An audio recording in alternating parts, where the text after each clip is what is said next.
Good evening. Welcome to the Comic Hall and Roundtable discussion.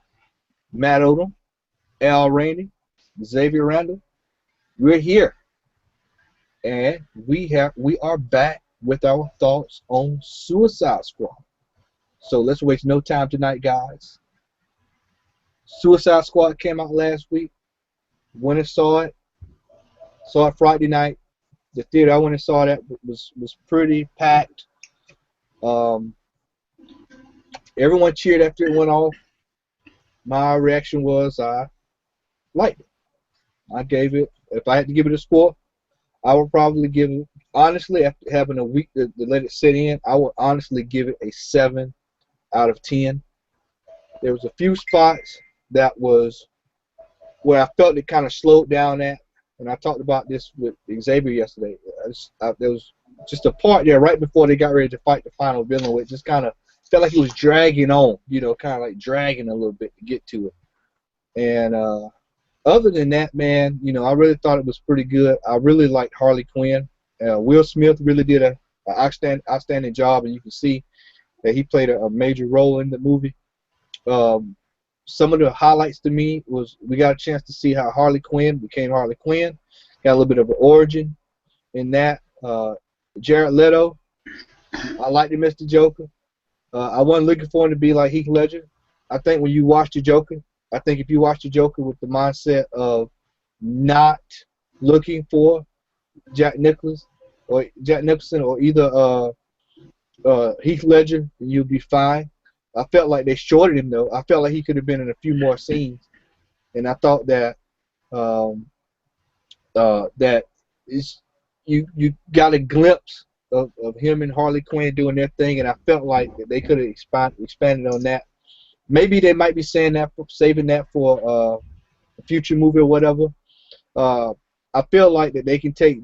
I almost slipped up for those who hadn't seen it. I almost slipped and said Justice League, but I feel like they can take Suicide Squad several different places. If you know in the comic, it's been several variations of Suicide Squad, so you can pull a member out, add a new one in.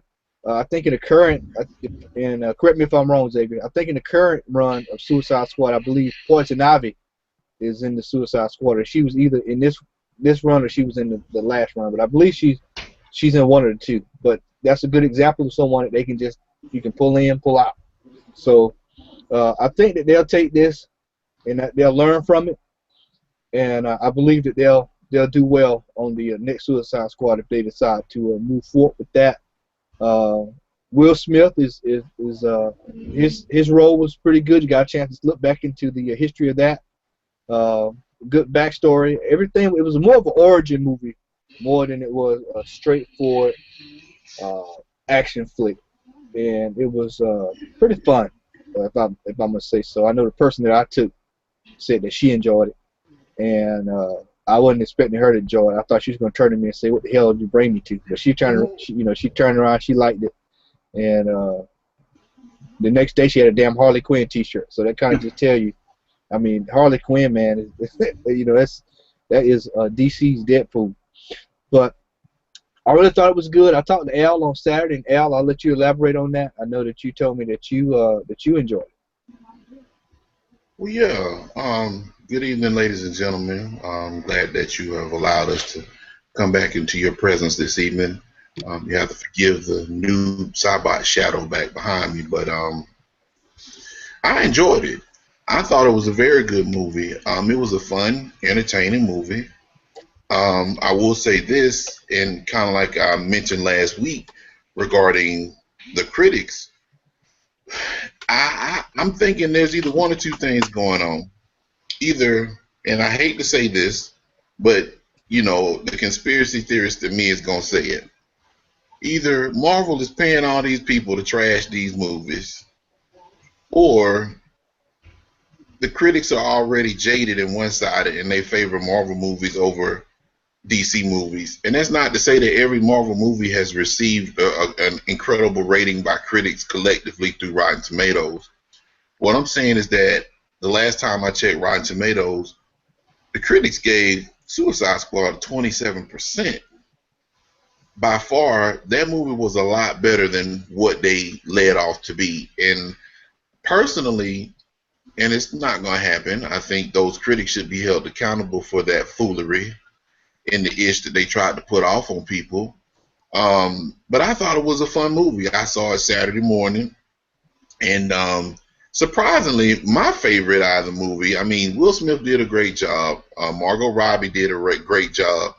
I think Jared Leto, he did a pretty good Joker, and I think if people can pretty much separate Heath Ledger, Jack Nicholson, Cesar Romero from that particular character of the Joker, he had a pretty interesting take on the Joker. I will say that he kind of like, I'm like, man, this dude is very disturbed, you know.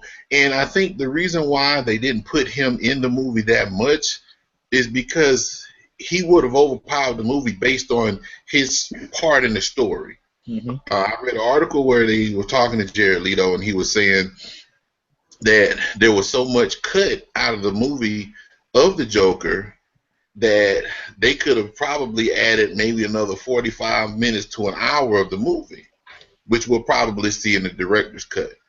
Overall, I enjoyed the movie. I give it the same score that you did, 7.5. Like I said, Will Smith did pretty good. Margot Robbie, Jared Leto. My favorite character, though, believe it or not, out of that whole movie was El Diablo. I like El Diablo for some strange reason. When they showed that scene in the bar scene, and they gave an explanation of why he was the way he was, it put his character in perspective to me. And at that particular point, I liked him from the first part when they first introduced him. So hopefully, you know, not trying to put any spoilers out there, but hopefully we'll see him in the sequel. But I enjoyed it. I mean, it wasn't one of those movies that, oh my God, I got to go see it 4 or 5 times. But I will say that when it comes out on DVD and Blu-ray, I'll probably pick it up. So, what do you think, Xavier? I was disappointed.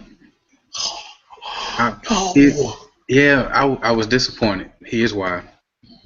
I mean, granted, I loved Margot Robbie as Harley Quinn. I think she was pretty accurate. You know what I mean? I like Will Smith as Deadshot. To me, he was second best behind what's her name, Viola Davis, who played why can't I remember her name? Amanda Waller. Amanda Waller. There you go. Thank you. Those were the 3 best actors in that movie to me. I was disappointed in Rick Flag. He was very bland to me, and I was disturbed by how the lack of leadership that he showed. You know, I was disappointed in how they really didn't show Captain Boomerang for what he could be. You know, Katana's role was pointless to me, and like I don't even know why she was in the movie to me. But with that being said, I wasn't impressed with the Joker. Like, to me, it just felt like he was forcing it instead of just letting it be him. Like, I know they cut a lot of scenes out of the movie and whatnot, but if you sit down and really think about it, if you take away all of the scenes that he was in, that movie would still be the same movie. You know what I'm saying? So I feel that they rushed it in, edited too much, and then didn't make a good Suicide Squad movie with him in it. Because if you look at the trailers, you thought he was gonna be in it more, and a lot of people can't say, well, he shouldn't be in it because it'd be based around him and this, that, and the other. Well, he was a part of the Suicide Squad at some point, so he could have been in the movie. Yeah. You know, it's a lot of other things I could say, but I really don't want to spoil it for the people that haven't seen it.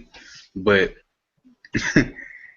Al, what I was talking about with Midway earlier, how you said you like the Diablo scene, you noticed that Kotal Khan was in the movie.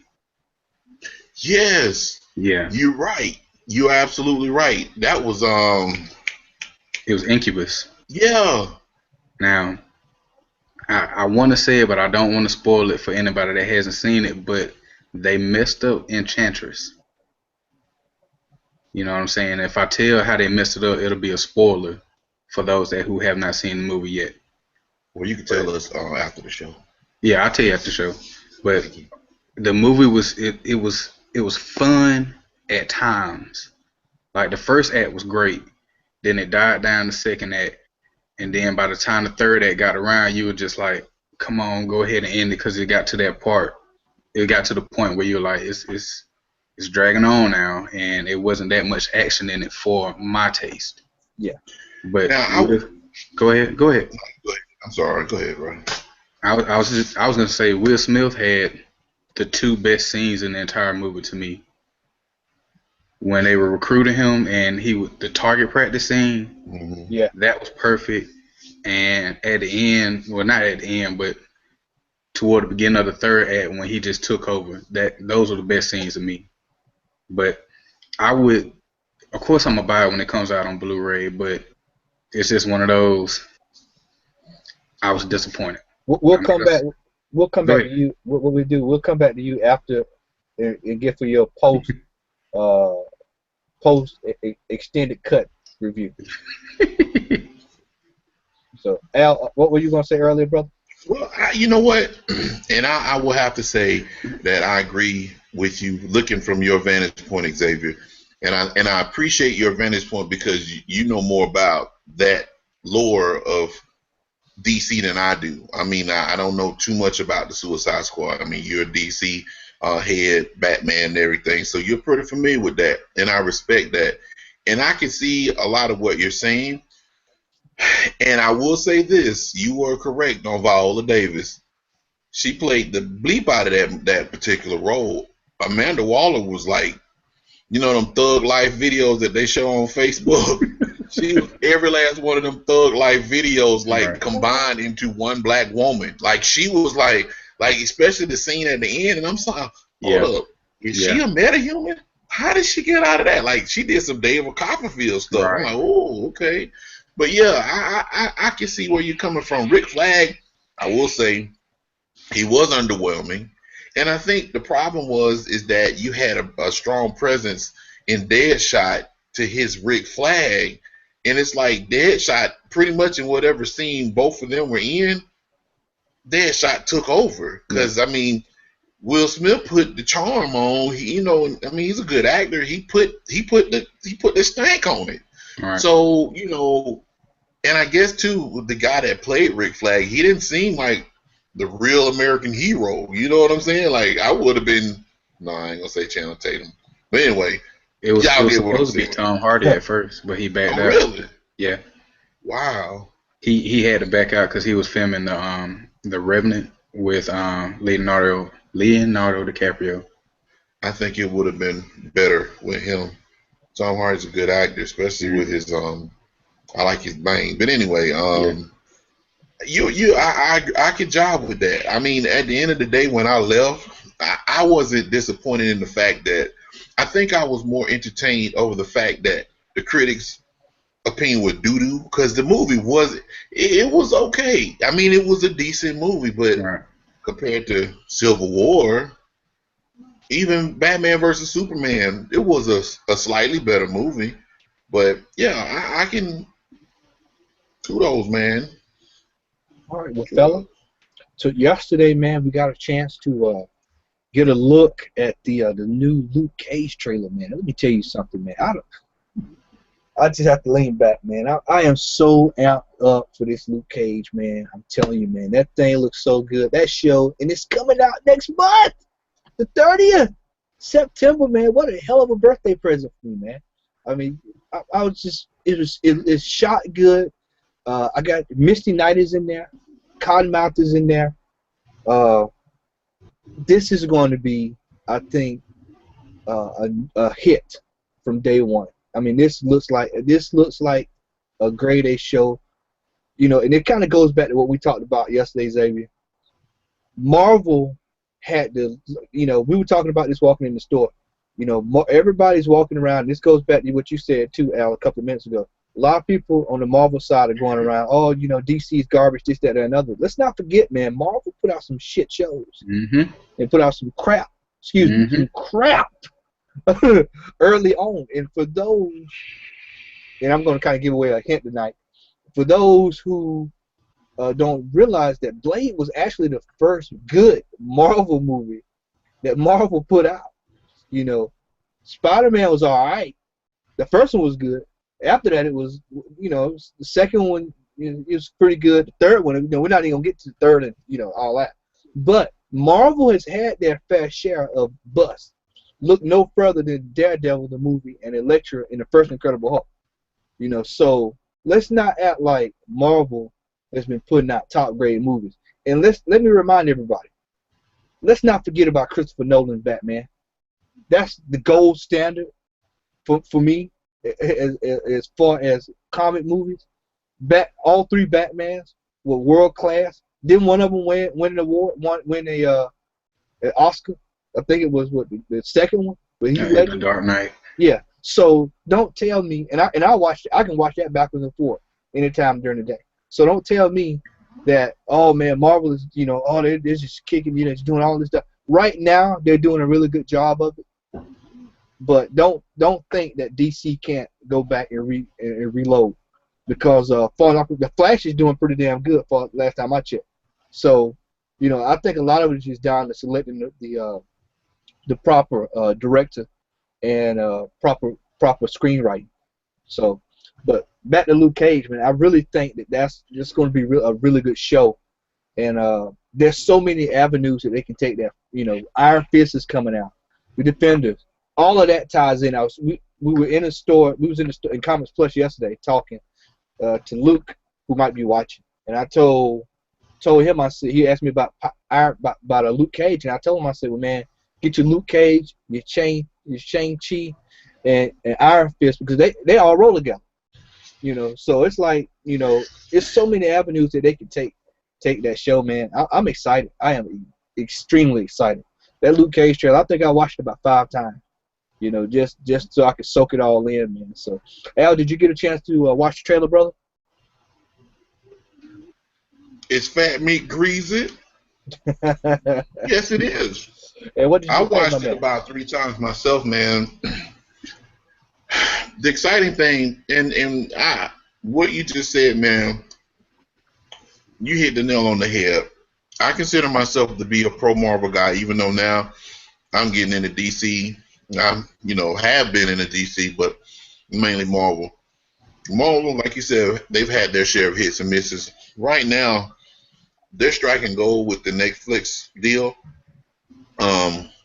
Luke Cage, man, to be honest with you, and I know this might sound strange, but it kind of put me in mind of a superpowered version of New York Undercover almost. Like, I know he's not a cop or anything like that, but for the simple fact that, you know, he went through the experiment in jail. And by the way, I do appreciate that nod that they gave him for his old retro 70s costume at the beginning of the trailer.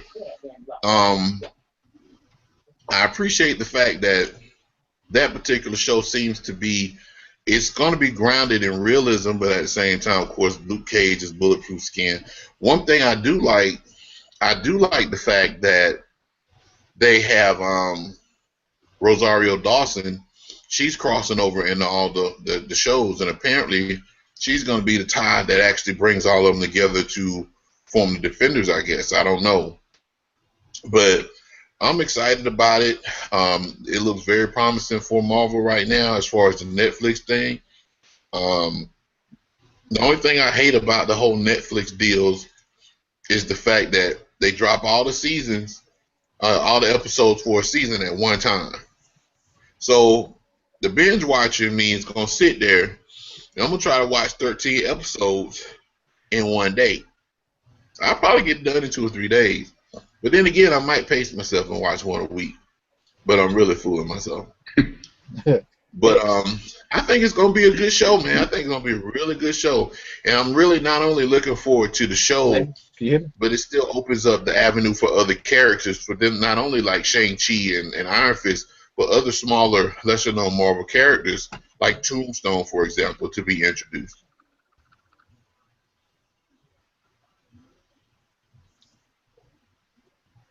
Can y'all hear me? Yeah. Okay, all right. I can blank that for a little bit.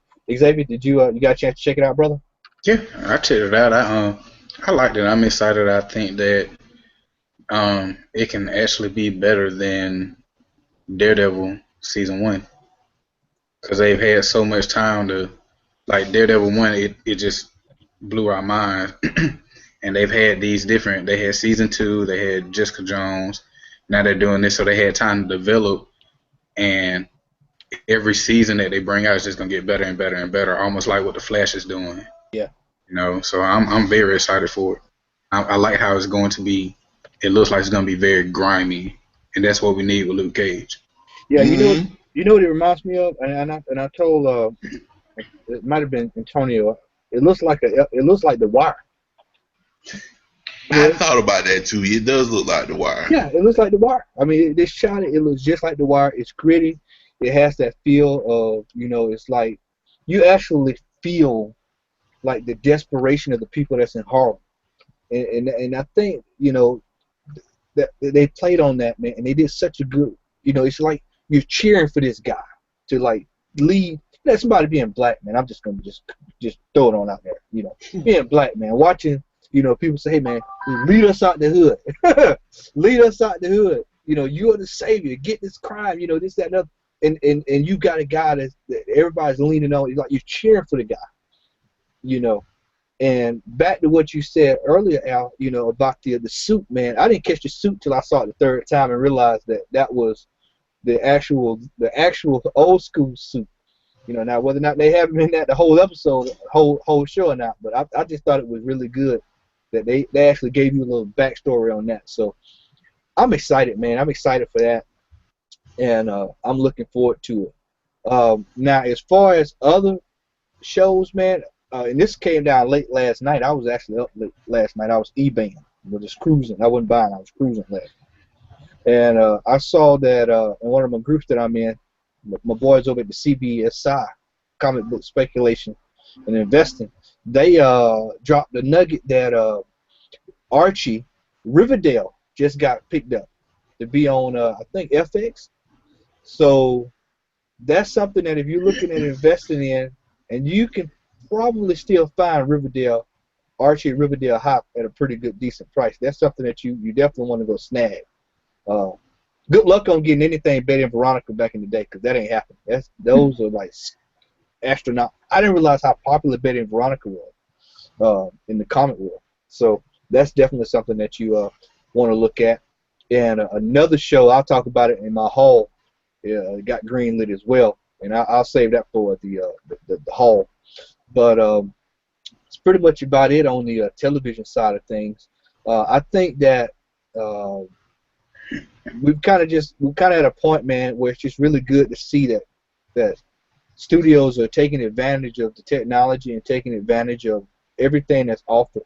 And I kind of get disgruntled sometimes when I start thinking about old old movies like old Masters of the Universe and stuff.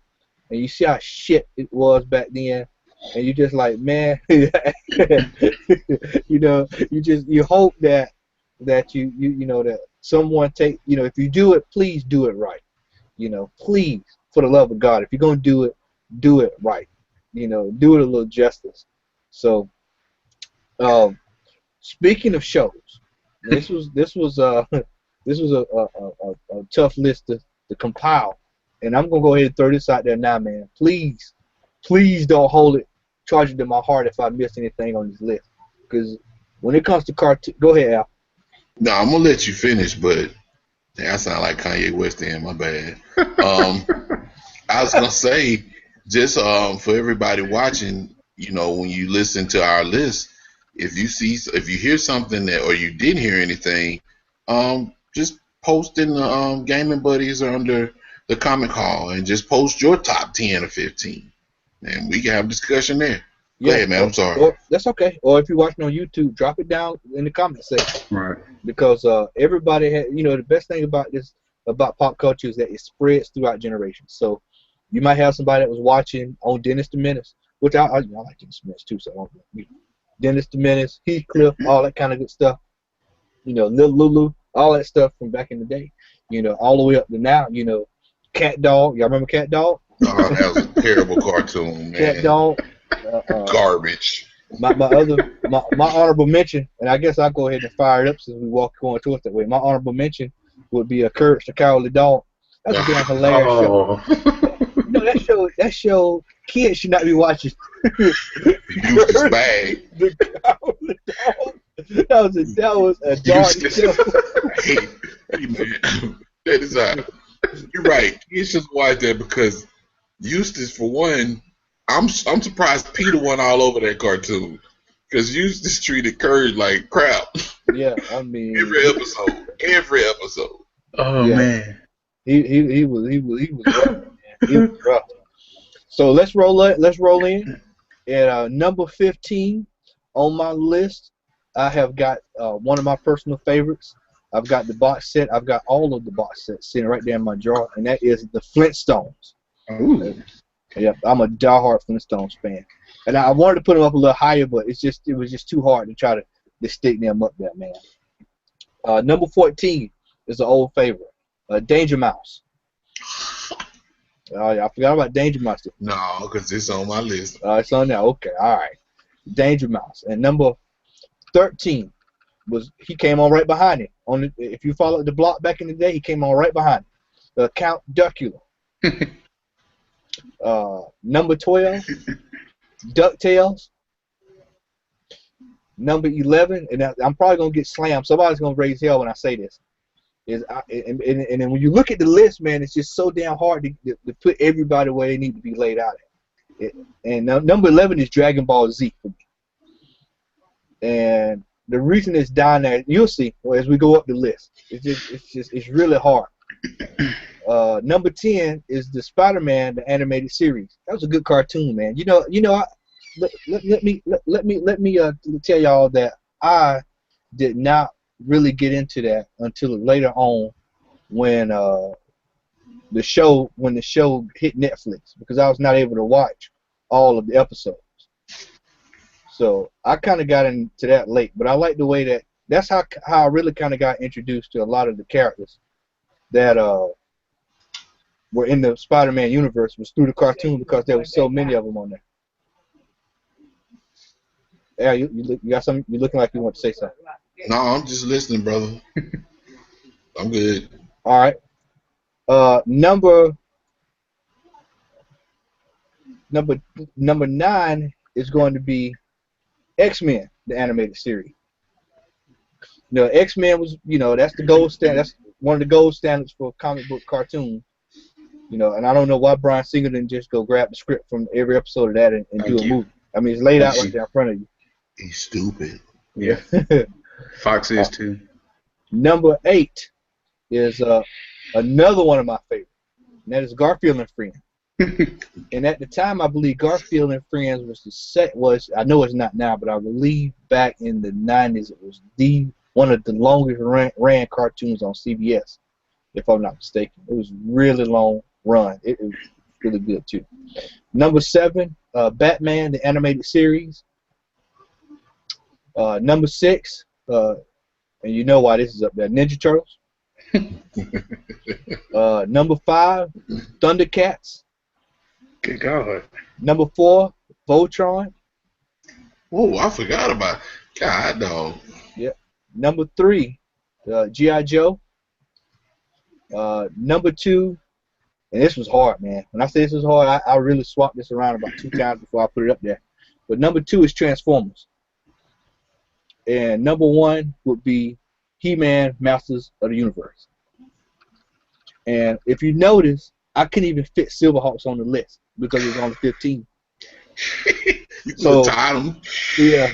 So I couldn't get him in, man. So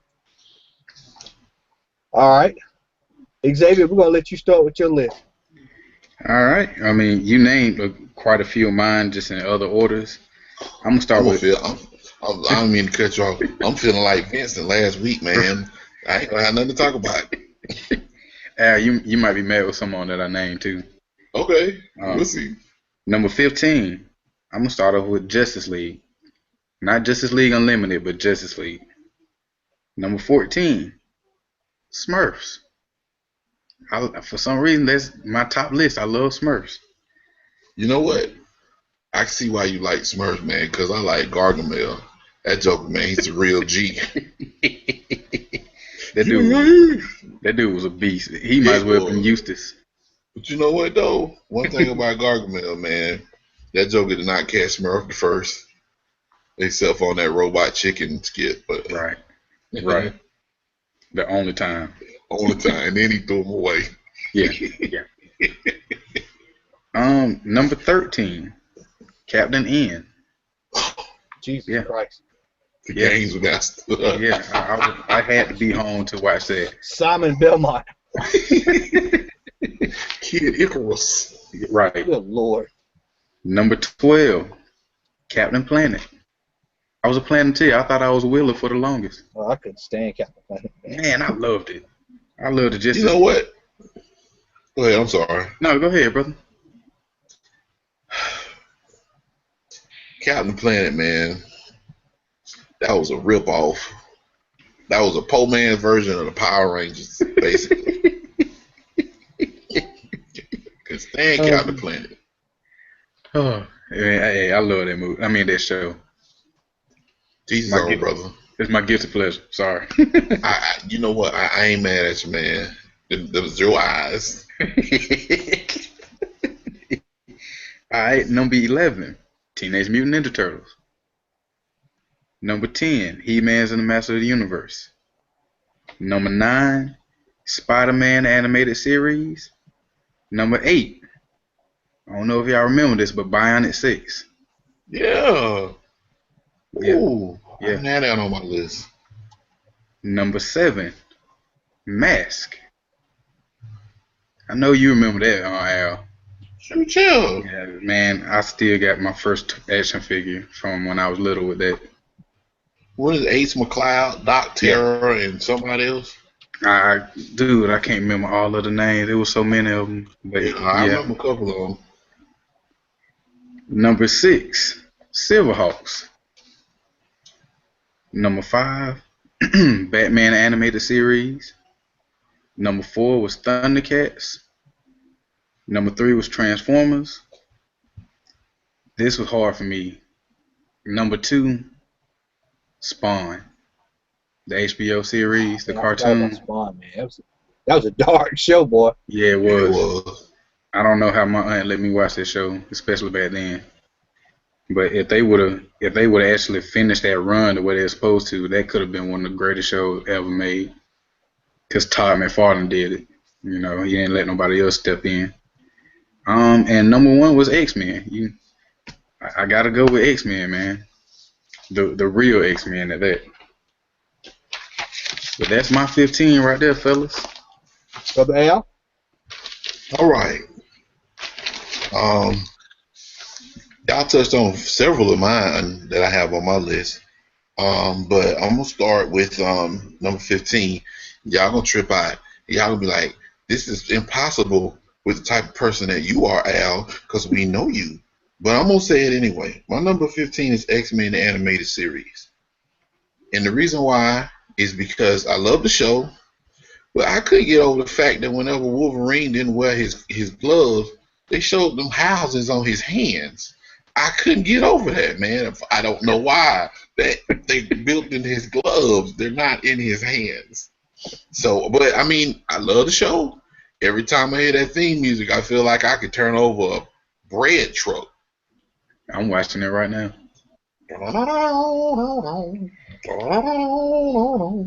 You know why? You know why they got the housings in his hands, though, right? Yeah. Because of the Weapon X program. Yeah, that was just me. But yeah, I like X-Men animated series. Okay, number 14, Silverhawks. I like Silverhawks, but a lot of people don't know. Y'all remember the Black Silverhawk? Kid. Yeah. Nope. Mm-hmm. It wasn't the Copper Kid. They had a Black Silverhawk. Drum roll, please. His name was Hot Wing. Now if Google. that ain't stereotypical. Look it up. And his colors are yellow and red. The color of the what's that hot sauce? I can't remember. Texas Pete. No, hot sauce was on AN1. I'm talking about the original hot sauce, Hot Wing. Silverhawk named Hot Wing. He was a black man. Wow. I ain't making this up. Silverhawk's number 14. All right, number 13, Herculoids. I like that Tony Drew Eagle sock. On top of that, you know, they in an ongoing comic book called Future Quest by DC. Pick it up. Number 13, Danger Mouse. I like Danger Mouse and Penfold. I can't remember. What was the villain's name? Oh, crap, man. What is that dude's name? Silas. No, yeah, Silas Greenback. That's it. Yep, Greenback. Yep, the frog. Yep, he was a frog. All right. Number 12, Looney Tunes. Yeah. Pretty much anything Looney Tunes, anything Roadrunner, Wile E. Coyote. No point. All right, number 11, I put Peanuts on here. Charlie Brown, pretty much anything old school Charlie Brown, like from the 60s and 70s. It's a Great Pumpkin, Charlie Brown. You ate a brownie with ice cream yesterday, Charlie Brown, all of them. That wasn't a real one, but I just made that up. Okay. Number 11, I have Ronin Warriors. Forgot about Ronin Warriors thing. It was a good show. Mm-hmm. Number 10, this is He-Man, and this actually goes back to what you were talking about before regarding Masters of the Universe, He-Man, Matt. Yeah. I don't know if y'all remember Cartoon Network. Shout out to Clarence Bourne, by the way. He watching. Yeah, you shout out, son. Okay. We used to watch this show. It was Masters of the Universe versus the Snake Man. Do y'all remember when Cartoon Network redid it? Mm-hmm. Man, that was a jam up, man. That was a jam up He-Man. I mean, they had storyline, man. It was action, the whole nine, but it got lost in the shuffle. All right. Number 8, Codename Kids Next Door. I love that cartoon. I got every episode right now. I love it. I don't know why. I just love that cartoon. Number 7, Speed Racer. Forgot about Speed Racer. Yeah. Number 6, got to give a shout out to Fat Albert. Love Fat Albert. Fat Albert was one of the first cartoons, aside from Rickety Rocket, man, that showcased black teens in a positive light. Number 5, Thundercats. Number 4, Samurai Jack. Got to get back to the past, Samurai Jack. Number 3, Battle of the Planets / Gotcha Man. Even though it was heavily butchered when they brought it over here stateside because they didn't want to show violence, much like Speed Racer. They added that old retarded 7 Zark 7. I still like the show.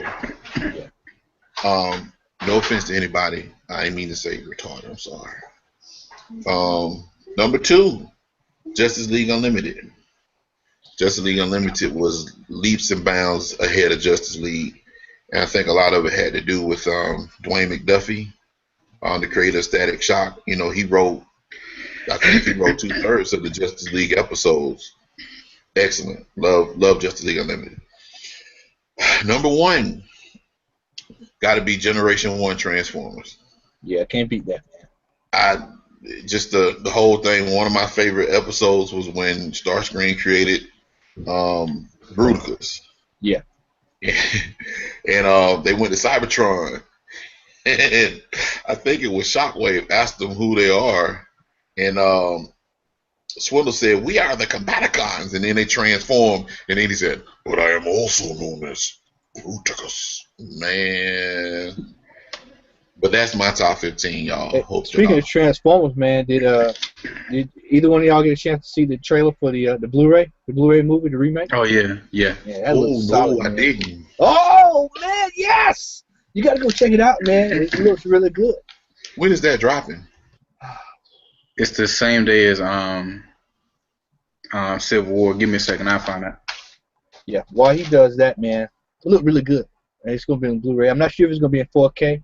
If it is, Xavier has 4K. Oh, it's not? Okay, Blu-ray is still good. I mean, hell, high definition Transformer is all good, man. And I know Antonio Coleman would be excited to see Ultra Magnus. That's his booth thing. Ultra Magnus. Yeah. Well, man, it's everybody's favorite time of the week. This is my favorite time of the week. This is time for our calls for the week. And I'm looking behind me, man. I'll go first because I've got quite a few this week. I've actually broken it up into a little bit of speculation and a little bit of what's new. And I'm going to start with my speculation this week, much different than what I normally would do. And Hey, man, yo, man, before you do it, it comes out the day before your birthday on the 13th. 13th. That's good. So Yeah. that'll be a birthday request. September 13th, y'all. Excellent. Perfect.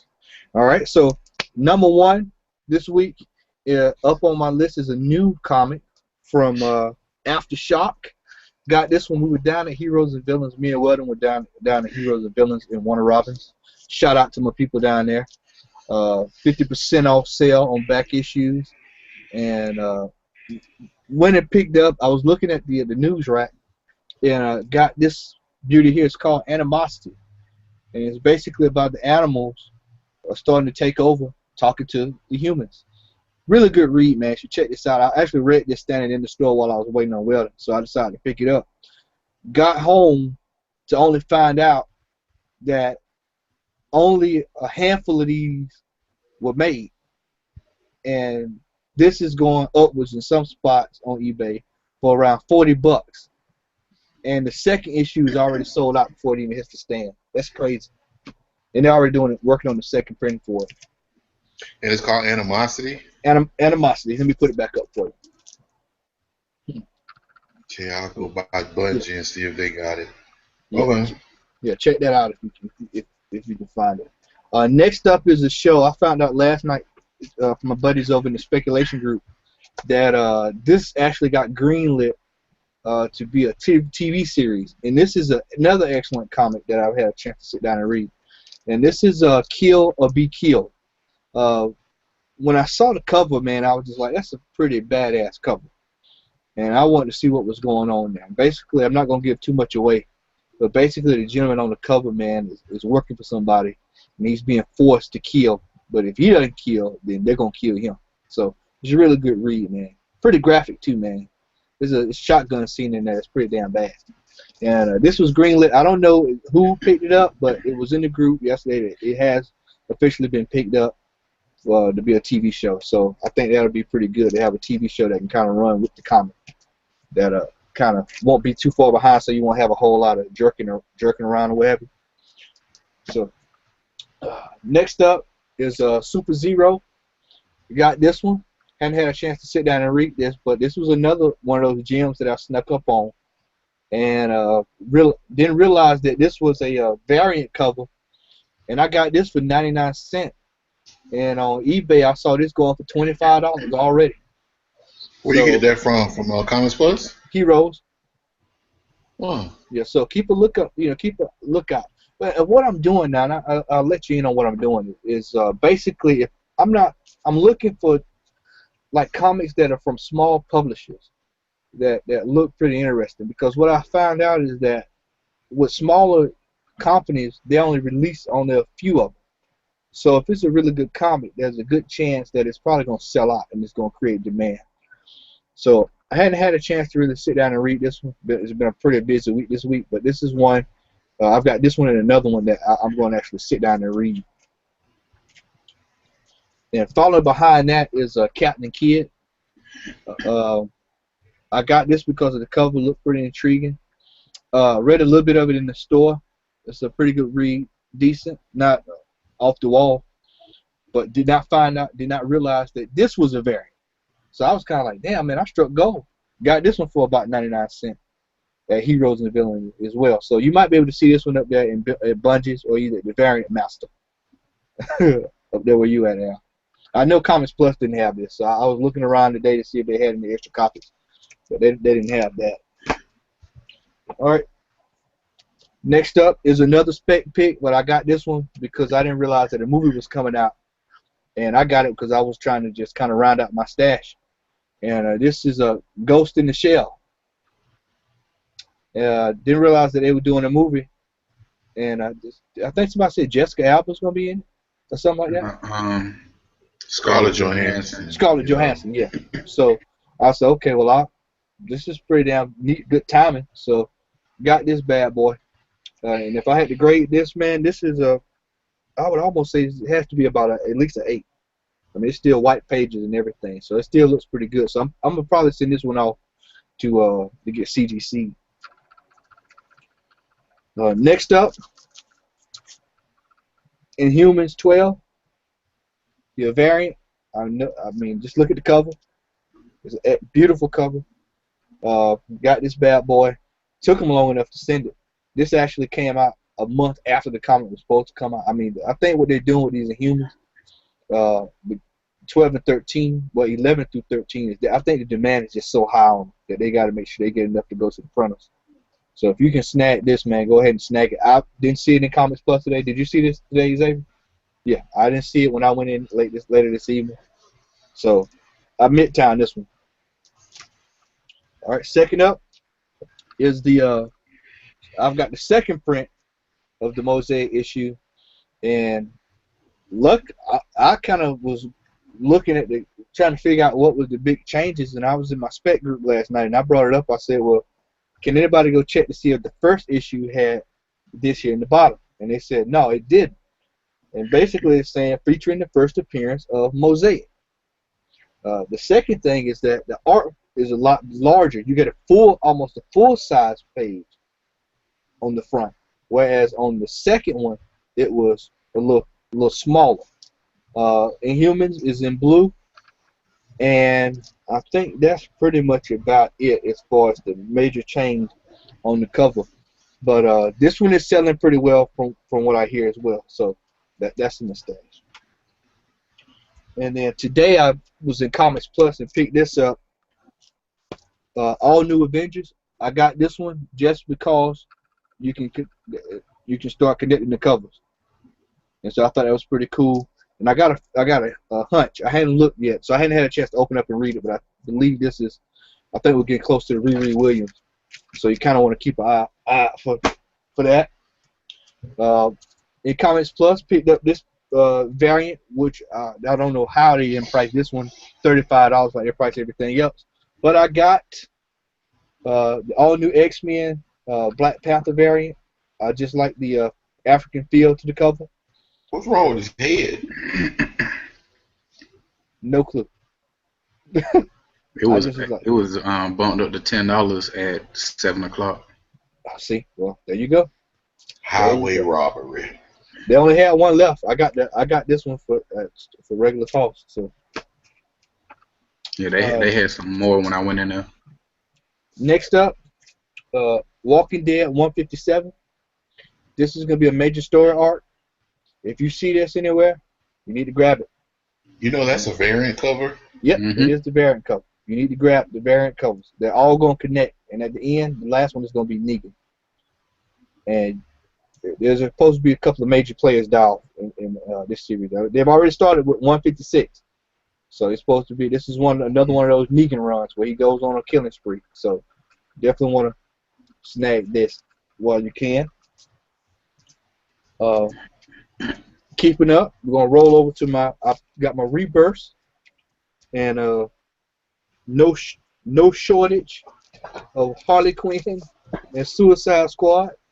But I was just so excited today to open up my mail, and I have the hot pink Gabrielle Del Otto Harley Quinn variant, only 800 made. I have one. This will be going to get graded. Second up is the alternative regular cover of Harley Quinn. This one is limited to 3,000. I snagged this one. I think this one there's still a few copies of this available, but I think the price went up on them. Next is another Harley Quinn. Another Harley Quinn. This one is from this place called a store called Quest. Yeah, yeah, that's why I bought it from there because it's called a store called A Quest. store Literally, called Quest. that's why I bought it. I Okay. was like, you know what? I'm gonna buy it from a store called Quest. That's a pretty cool name. So I bought Yeah. it just for that purpose. This one too, man. This one is starting to go up. I've seen in a couple of spots. This is going up around the $35, $40 range already. It's only Dang. one. It's only like they only did. Well, you gotta think about it. Who's going to go shop at a store called Quest? So if you, this is like a true variant. Like only a handful of people even know about this going to that store. So Hold on. Is this an online store? yeah, you can go to Google it. A A store store or called a shop? a store, or well, it's a shop called Quest. Excuse me. Okay. Let me see. I got the card here. Yeah, the shop called Quest. I don't get. Ah, Yeah. So they're fans of a tribe called Quest. yep, check them out. And then the rest are just my standard Harley Quinn covers that I got. And Suicide Squad came in. I got the variant, just the variant of that. And I've got the variant of Superwoman. I kind of like that cover. So. And I think Terry Dodson did artwork on this. So Dodson, if you see Terry Dodson, Jason Scott Campbell, go grab the artwork. They're very popular right now in the comic community. All right, we're gonna roll over to throwback haul for the week, and I pride myself on beating out Comics Plus. Will, Amanda, y'all see me all the time, but I got you. Got you today. I looked up on the wall. I was getting ready to leave out. I said, let me go take a look at the wall and just see if there's any goodies up there. And lo and behold, there was a hell of a goodie up there for $20. Secret Wars. Yeah. Spider-Man. First appearance of the symbiote suit. You know what, man? I'm not gonna. Well, I ain't gonna say it. I'm not gonna say it. I Man, got three. I got three copies of that, man. I could have gave you one of those. Well, man, y'all wish you would have told me because I damn you sure can was looking ship it for my it. way. Man, you didn't see that yesterday? No, I wasn't looking over it. I wasn't paying any attention. Yeah, it was out there yesterday. Second up, Batman, The New Adventures. Batman 410. Origin, Jason Todd. Hmm. This is one that is starting to creep up.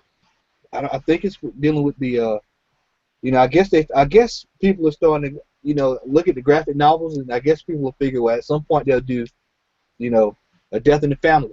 If they did the last one, then they'll probably do that. And so people are kind of like, okay, well, let me go snag up a little bit of this while you can get it. But this is starting to rise, man. I've seen this. I think I got this one for about $4, and I know You know why? I know. Well, hold on just a second. I know when I was at Heroes and Villains Saturday with Weldon, this comic book with Donnell was, I believe, 25. So you can get this at a steal. What were you going to say, brother? The reason Jason Todd is blowing up because all the fan theories saying where the Joker may be Jason Todd. Ah, okay, gotcha. So that's something that you definitely want to keep a lookout for. All right, number 4. I don't even have to tell you why I got this. I got it. I paid $18 for it. I thought that was a steal. Not sure why the person was selling it. Might need to get the infamous root canal. The inside joke, Antonio, and I always talk about the root canal. And I got this bad boy, man. Number 1, the cover is this is the cover that they use for the video game. And then number 2, it's the actual second printing of it, and it's the variant. You're not gonna find this copy as much as you'll find the regular second copy, first copy. And that's Ninja Turtles number 4. And I bought this just because I wanted it bad enough because it's the cover of the first game. And I was like, yep, let me go ahead and snag that cat. So got this. This is in perfect mint condition. Pages are a little off-white, so they might grade it like an 8, 8.5. But this is one that I'm going to get sent off to get graded.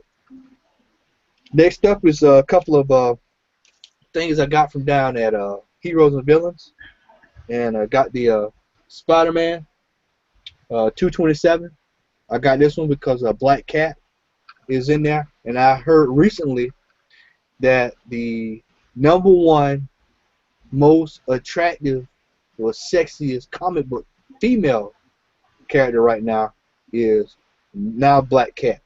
You know, it kind of hops around. You know, when we were coming up Poison Ivy, Harley Quinn, now it's kind of rolling over towards her. And I've noticed a lot of Black Cat stuff starting to go up in price. And for those who don't know, I'm not sure if y'all heard, but they cast the Shocker is going to be in Spider-Man Homecoming, and it's a brother. So they're doing the Sinister Six, so he's in there. So he's got to be in there. But that's one that you want to keep an eye out for. If you see the first appearance of Shocker, which is a little on the expensive side, but it's not so expensive where you can't get it, you can snag it. And I think that'll be a good one. Shocker's one of those characters. I'm surprised that he hadn't got a lot more love than you know, normally would get in the Spider-Man universe. Second up is Spider-Man 181. Got this one. I've seen this one go on eBay. It kind of fluctuates. Sometimes you can find it at 5, 10. Sometimes you can find it at 1. Sometimes you can find it 2. Well, they had it on sale for $8, and the guy actually took off a lot more. I think he gave it to me for about $2. So got this one here. And it's in that good old school plastic wrapping, man. Like this, they spent money on the plastic wrapping, man. Sleeves, I really enjoyed that, the way it looks. Amazing Spider-Man 274, same thing. He gave me this one for about $2. Like the cover, like the artwork, so I snagged that one. Got this beauty right here, man, for 99 cents. And I know for a fact at Heroes and Villains, this is slabbed is about $50. I've seen it at Comics Plus for $125. I've seen it at another store for about $95. But I paid 99 cents for Shadow #1. 99 freaking cents. And so I was like, you know what, man? This is a win. Because I got a feeling the Shadow's going to start showing up somewhere in the cinematic universe at some point. Especially, I think I've seen there's a Western coming out. I think it's the Magnificent Seven or something like that. And it starts studied, but I believe that we're going to start seeing you know, when we were all coming up, there was a lot of Western movies, you know. I think Western movies are going to start coming back, so this will probably spike at some point. It's definitely something good to have in your stash. You think they're going to do a remake of Shadow? Yeah, I think they are. I really do. Wasn't Alec Baldwin? You are absolutely right, because I just pulled it up. Alec Baldwin and Ian McKellen was in it. Yeah. So I'm telling you, I got a feeling that this is one that is really going to start. You're going to get a chance. You're going to see this pop back up again at some point. So if you can find this at a reasonable price, and I've seen, as a matter of fact, thinking about it, there's one that's not graded in the box over at Heroes and Villains right now. Well, then I know you're going to go sprint over there. It's right over there by the X-Men section. It's over in the box. Nobody had picked it up. So this is definitely something that you can sneak and get. I'm pretty sure you can find this at Bunge's for little nothing. Now, if you see him pricing it over at Bunge's, Al, for you know, up there, then that's your indicator right there that he knows that it's probably getting ready to go up. Next up is another one that you can go get, man. I got this for about $4, and this is going to be a major player at some point in the Aquaman universe. Mike Hawkins, this is for you, brother. Aquaman, 452, Black bingo. That's exactly why I got it. Mm-hmm. That's exactly why I got it. First appearance. So, snag that. You saw where he's going to be the villain. Mm-hmm. Yeah. Mm-hmm. Second up, got these 2 collectibles. I got this for about $3 a piece. And I was like, you know what? I'm buying this just because of the 2 characters that's on it. And you know damn well I'm a Grimmer fan. So I got 2 variants. I got the red one and the gold one. Now, if I could find the silver one, I'd be pretty good. That's the one that's hard to find. Next up, and this fell in my old stash, but I meant to show it earlier, is Daredevil. I like the old school. I like the black suit. So got that one. And next up is I'm still continuing my Iron Fist binge. Iron Fist number 12. One of the early appearances of Misty Knight. Snuck that. She's gonna be in the Luke Cage Power Man show. So I snagged that one. And as Xavier tell you, man, I've been on the hunt for these as of late too, man. I got a feeling with the Killing Joke that the animated Batman series is people are starting to have an appreciation. The new batch of kids that has not grown up on the animated series are starting to have a big more appreciation for the older Batmans. So I went ahead while they won't sell and I can get them for half off. And I think I paid $1.50 for both of these. It's the Batman animated series. Got this one just because the Joker. Got this one because it's the damn Man Bat. Man Bat. Man. Yeah. And this one, out of the two, this one is actually I've seen go for about 20 on eBay. Next up, shout out to my man on 7th and 2nd. Appreciate you, brother, for this one here. Got the Daredevil. Yeah, I got this one. Wolverine. I had to do a little research. I believe this is an early appearance Wolverine because he says his name is Wolverine, so that's an indicator that that's probably one of the early appearances of Wolverine. So snag that one. And if you go shop at 7th and 2nd, that gentleman has pristine. When I say he took care of his comics, this is pristine shape, bag and boarded on the rack, man. So definitely want to take a look at that. While I was down there, I snagged this bad boy up as well for $1. Like this one. I don't give a damn if it's the 8th print of this. It's Ninja Turtles #1. I got it. I'm a happy man. This is probably the closest I'll get to the first run of X-Men. I wonder when they did that, man. That hasn't been a few years back for that free comic book day. Yeah, this was 2009. 2009. And this is in mint condition, man. Dang. This is mint condition white pages. And like I told you last week, there was only a 6,000 run of Ninja Turtles #1. And I think there was a 3,000 run. No, excuse me. It's a 3,000 run of Ninja Turtles first print, 6,000 run of Ninja Turtles the second print, and then it kind of goes down from there. So once you get to like the later runs, then I mean this is white paper, man. So these are really the better ones to get if you can get them.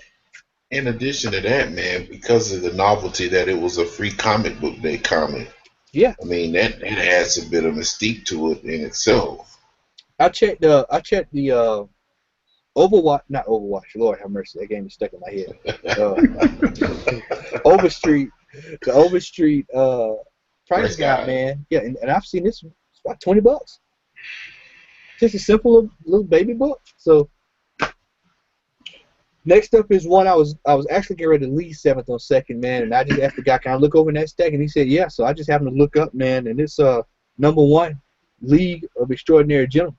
Which I thought was a pretty good. I was looking for that one. Well, he's got another one. He's got 2. Okay. So that's over there as well. Get it tomorrow. Go get it tomorrow.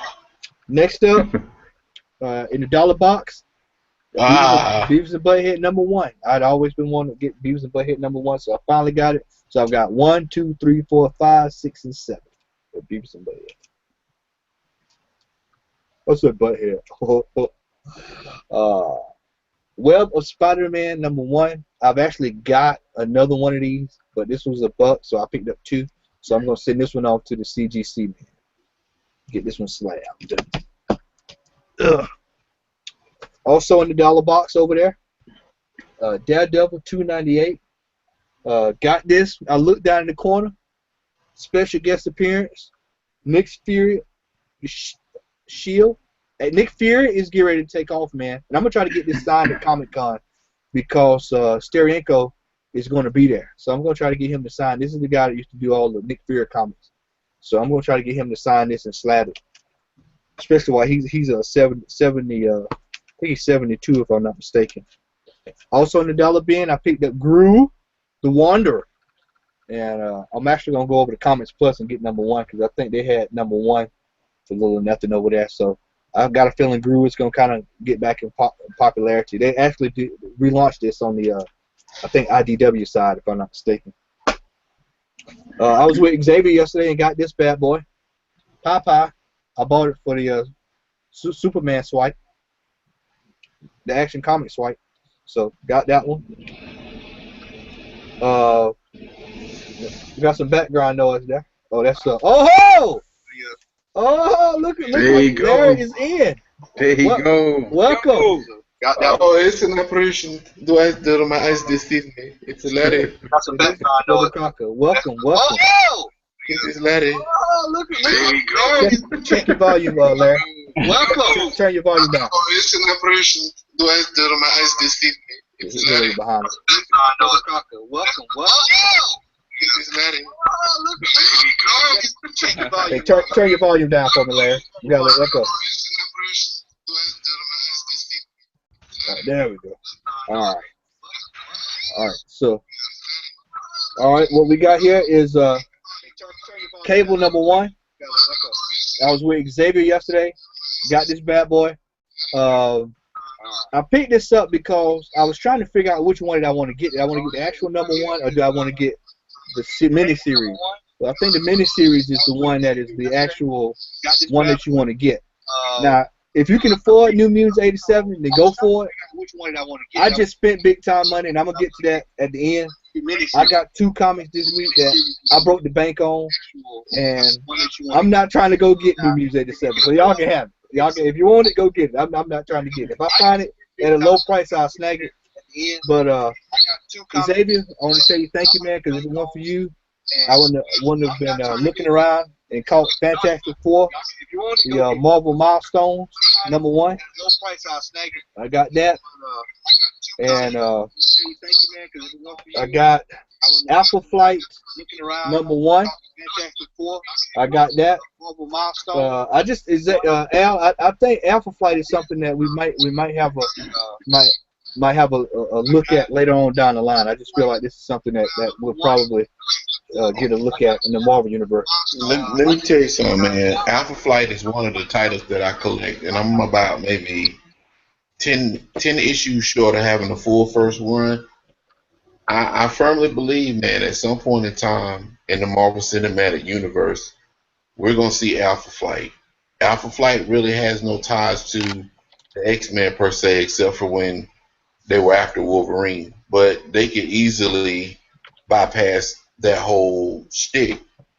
That Alpha Flight 1, I would strongly suggest everybody to go out and get it because of the simple fact Marvel's not really doing anything with them except for, I think, Miss Marvel's dealing with them or something.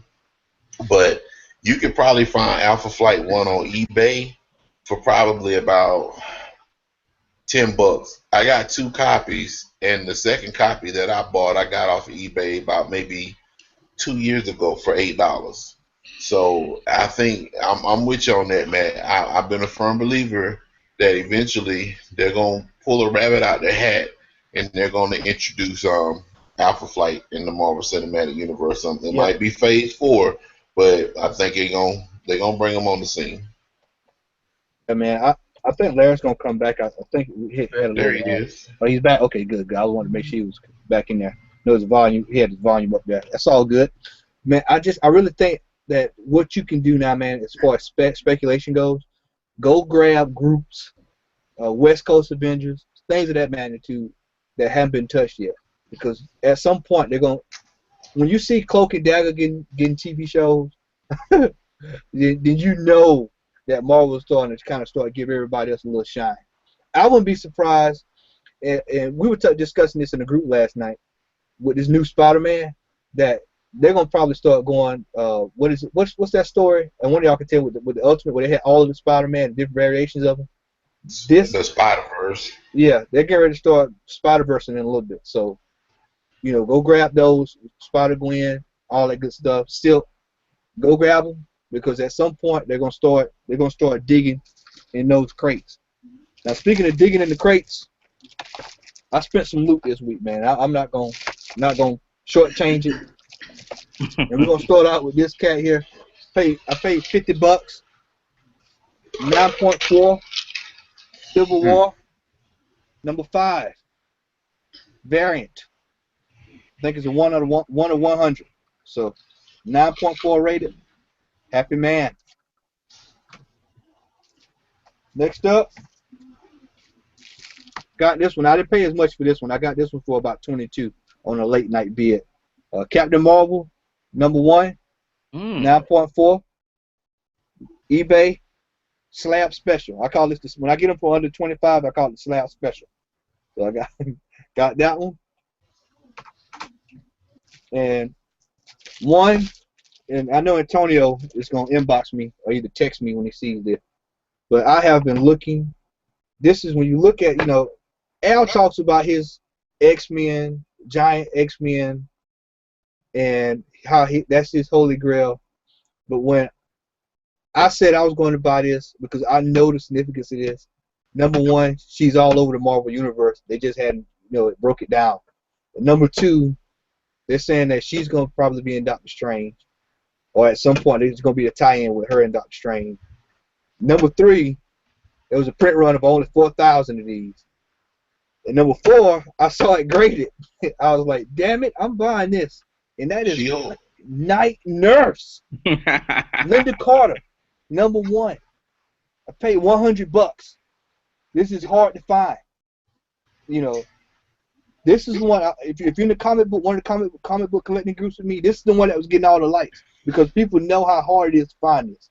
This is, and I'm surprised they gave it a 5 because it actually looks much better than what it is. And I saw that post and I liked it, by the way. They were saying that the Night Nurse is actually Rosario Dawson in Daredevil. Yep. Yep. So that's what I said. She's all over the universe, and she actually. Somebody told me that Rosario Dawson. Correct me if I'm wrong. Is in the Luke Cage trailer. Yeah. Yeah. I thought she was in there. So, but that's not. It hadn't got here yet. So I'm gonna tell y'all, man. My big one has not got here yet, man. I am fucking checking the mail every day. I'm about to lose my damn mind. I'm gonna go ahead and tell you. Go ahead and tell you now, man. Al is gonna spit that drink out when I tell him. I spent $220, and I got Tomb of Dracula. 9 rate. Tomb of Dracula, #10. I told you I was gonna get that Tomb of Dracula. I got it. You've been talking about that Tomb of Dracula, man, ever since we've been doing the show. Got it. Tomb of Dracula 10 is mine. The guy, and I know it's in good shape because the guy, when I looked at the post on eBay, the guy said, I've got 2 copies. I was going to send both up to get slapped, but I decided to keep one. But I just really want to just go ahead and just get rid of this and sell it, man. So I'm just putting it up for auction. I looked at it, man. This thing is pristine. I mean, it's like literally buying it out. White pages. When the guy took on the bid on the auction, the guy had a picture of him with white with Ursha gloves. You know the white Ursha gloves you pass out to you? He had white Ursha gloves holding the comic. So I knew it was in good shape. And I was like, well, man, if I could just grab that, man, I went in. I did another photo shoot this week just to buy the damn comic. Hey, man. So, why you had that on Usher glove, though? Hey, man, you know the Usher glove, man. You know what I'm talking about. I know what you're talking about. That's funny. But yeah, man, that's my big one. That's my personal grail. I'm going to Dragon Con next month. I'll probably go up there. Al, I'm thinking I'm probably going to do I'm probably going to get the 3-day pass and go up Thursday. Just to see what's there before everybody else gets there, and just kind of see what they got up there for sale. A lot of times those guys, they'll try to get rid of stuff quick, man. They'll try to get rid of whatever they have, and a lot of times that stuff flies off the first day. Do not believe the hype. Weldon was like, oh man, you can go up there on Monday. And no, Monday everything's gone. It's bare bones because all the collectors have already came to get what was there. Because mostly if you're looking for something that's not at the comic book store where you are locally, then you're going to probably go to the trade show to see if you can grab it there. So most people are going to be going out there looking for stuff the first day, which is that Thursday, which is really a good day to go because nobody's going to be there. So you can kind of get what you want to get there. So that's pretty much about it on my end, man. I know it's a little long there, but that's pretty much my haul for the week. So we're going to let the new boy. We're going to let the new boy go next since he is new to the show. We're going to break him. This is Larry Crocker. Larry's a good friend of mine, a good friend of Al. good friend of Xavier, excellent collector. I did not know, man, and say this all the time. I've known Larry for the best part of almost 15 years, and I never knew Larry was a comic book man until we bumped into each other I was walking out the comic book store. He was going in. I was like, "What is Larry going to the comic book store for?" And Larry was like, "Man, I collect." And I was like, "What?" Yeah, So but I'm like, yeah, man. I do big X-Men collection. You know, I'm not really into. You know, I know this gonna get X. You know, screw DC. Oh, he didn't say he don't collect. He just said screw him. That's vicious. The first time on the show. I know, right? But you know, I'm a big X-Men Marvel person, man. So you know, my haul is kind of light for the week, man. 'Cause I was just really trying to get the Civil War 2 stuff. I stuck in a couple of things, like of course, gotta get your all new X-Men for the week. You know what I'm saying? Uh, Old Man Logan. So all my stuff can be current for the week. Got the Spider-Man Deadpool #8. From my understanding, it's supposed to be the debut of a new suit in that. Hey, Larry, that's so. You know what? I was on a spec group earlier today before we went on. Sold out all over the place. Yeah. Yeah. When they were talking about what is the Black Widow suit supposed to debut in that issue, right? Right. Yep. They still got it at I saw it today at Bungie. Pick me up a copy, Al. Pick me up a copy, man. If they still got something more, I'll get you one. Comics Plus got it. That's where I got it from today. Yeah. What was it? Whoa. Well, how much did you pay for it? They were sold out when I went. What time did you go, Larry? Oh man, it's about 3:30. Oh yeah. You went at what time? My second go round today was at 7. All right, Al, I'm gonna need you to go stop by Bungie's tomorrow. And if I don't get it, Comics Plus had a variant too. Yeah, but you want to get that cover there. That's the cover you want, the one that you got. But also, man, I had to get the all new, all different Avengers, the Civil War. That's a badass cover. Civil War 2 tie-in. A-Force #8. Yep. That Civil War 2 tie-in, and the Accused Daredevil. So it's a light week for me.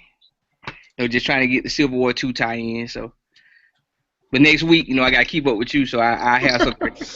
I have something. Brother X. I got a few today. Went ahead and on your recommendation, I went ahead and grabbed Walking Dead 156. As you know, yesterday I went ahead and picked up 157, the variant copy as well. I gotta get caught back up on that, but I had to grab one while I was there. I went ahead and I got All-Star Batman Rebirth, the variant copy. I like this one the best out of all of them. That particular cover right there, X, is one of the ones that I've seen a lot of people say they like. My copy of I've actually got 2 copies of it. One is signed, and then the other one is that I think that one right there, if I'm not mistaken. I almost got the blank copy too. Yeah. Went ahead and picked up Batgirl #1 Rebirth. This was actually a good story too. I enjoyed this one. Went ahead and got Deathstroke Rebirth variant copy today. How's the story? Have you had a chance to sit down and read that? Not yet. Okay. Not yet. I will gladly let you know once I read it though. And Al, you know, I got the Flash, so I got the regular one and I got the variant. So I had to go ahead and grab both of those. I'm probably never gonna. Let me ask you this, Xavier. Is this the issue that Godspeed shows up in? This should be the first full book where he's in it. He showed up at the end of 3. Want to get that one because they redid Godspeed the way he looks, from my understanding. So you want to grab that. If you see it, go grab it. Hey, they moving quick too. Yeah. Went ahead while I'm waiting on my variant copy to come in for the variant cover. I went ahead and grabbed Nightwing 2. This was alright. Nightwing is not bad at all, but I went ahead and grabbed this one right here, the Red Hood and Outlaws variant cover. Yeah. I thought I grabbed it by mistake, but when I actually got home and looked at it again, I was happy because this is the second run of variants that they did for that book right there. But I got 2 more coming in from Midtown. They said tomorrow, but it'll probably be Monday. But that's my haul for the week, guys. Sweet. DC, boo. There you go. There you go. Haters gon' hate. And I'm a neutral. I like both of them. Big Al. Yo. My haul is kind of like this week. I'm waiting on my load to come from Midtown. I got a good bit of books coming. I got a mixture of a few titles, both old and new. Let me start with my new stuff first. Larry, you know I like X-Men, man. Oh, yes, sir. And while you on the show, I appreciate them X-Force, bro. This is the gentleman that gave me them X-Force that I gave a shout out to. You all right with me, Larry, man. I don't care what nobody on Facebook or Instagram, Snapchat about Larry Crocker. You're telling a lie. You're lying. Okay? Good looking out, brother, for real, because I only need like 5 more issues to complete that particular run. Yeah, no doubt. Run your word life, son. Okay. Saying this, I'm going to show it to you, Larry. I got the Flash. But seriously, though, man, this, I ain't gonna lie to you, Larry, man. DC, they coming up with this rebirth thing, man, and just for the simple fact. You gotta check it out, man. It's tough. Listen, man. So I was in I think Heroes and Villains Saturday. I think it was Heroes and Villains I was at, and the guy was saying they're just flying off the shelves. He's like, you got guys who ain't never read DC comics. They're like, well, I'm gonna read this DC, man, and they're coming in and they're just snagging every week. I mean, you got 80-year-old men going in there, 85-year-old men with canes. I'm loyal, Al. I can't switch, bro. I can't do it, man. And I respect that, Larry. But I'm gonna just tell you something. Like I told y'all before, 95% of my comic collection is Marvel. X-Force, X-Factor, New Mutants, Excalibur, Uncanny X-Men, X-Men, Generation X, Age of Apocalypse, New Warriors, Guardians of the Galaxy Volume 1, a whole bunch of old comic books. But Larry, this rebirth is, man, I'm telling you, they got some good stuff, man, for real. So I don't know if that's going to persuade you, but I'm just saying, it's some good stuff. But that's the only DC book I got. All right. The other two, like I told you, man, I'm going to start getting back into it because I have a few of the issues, but I don't have enough where I should have started collecting them. But I went ahead and picked up Walking Dead 156. And I also picked up Walking Dead 157. The variant with Michonne looking all pretty and nubile, cutting folks up. So I got that one. That's pretty much going to do it for my new stuff. Old stuff, I picked up some back issues. We just did our top 15 as far as my favorite cartoons, and one of these were actually in my list. Surprisingly, I found these over at Bungie today, and I have like, I think it's 12 of them, and I got like 4, 5, and 6, so I need like 8 through 12, but it is, if y'all can see it, Battle of the Planets manga. Okay. So this is issue 1, issue 2, and issue 3. I already had like, they had a 12-part miniseries of Battle of the Planets, and I'm missing like 4 or 5 of those, so I got to get those. Last but not least, I picked up some back issues to fill up my collection. Got to bring it back home, Larry. Yes, sir. Uncanny X-Men 344, Uncanny X-Men 383, and Uncanny X-Men 491. So I'm getting closer to having that full first run of the X-Men. So that's it for me, sirs. Well, fellas, going to transition. Not going to end it tonight.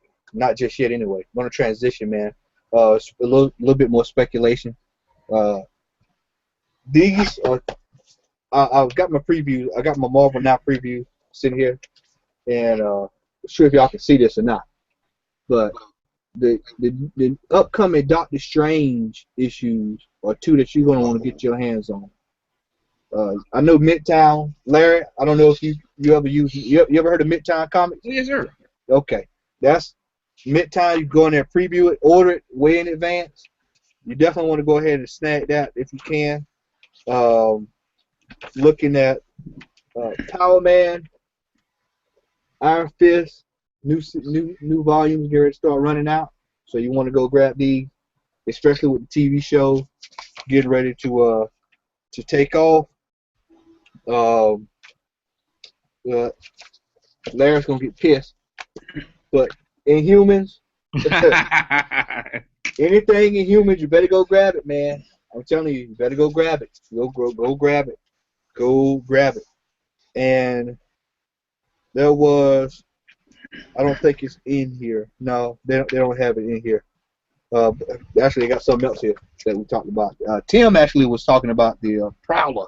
It's something that you want to get your hands on.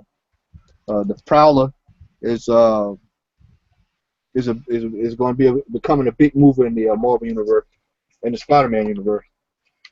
And because Tim said that he thinks that the Prowler is going to actually turn out to be Miles Morales' uncle. So that's going to be something that you want to keep an eye out for. And quirky as it sounds, man, and I know I'm going to probably get some people looking at me crazy. But being the Deadpool fan that I am, and Deadpool mercs for money. One of the characters is an old character, man, but he's actually starting to gain popularity, and this is pretty much confirming that for me. No, actually, Slapstick, man. Oh. Yeah, Slapstick is actually go look up Slapstick #1 on eBay. You think I'm playing with y'all, but y'all won't. Y'all go look that up, and you'll see for yourself. But one of the things that I looked at last night, a guy put me on. I was talking to yesterday, and he said, "Hey, man, you want to start seeing kind of about what prices are going for comics and how much they're selling for? You can go onto the Heritage Auction website. Register is free, and you can go see what the past auctions at what comics was selling. Now, Al, do you have X-Men 159, or Larry, do y'all have X-Men? I think it's 159, 158, the Starjammers." Oh no, I don't have. I know which one you're talking about. No, I don't have that one. Man, I believe I do. Hold on.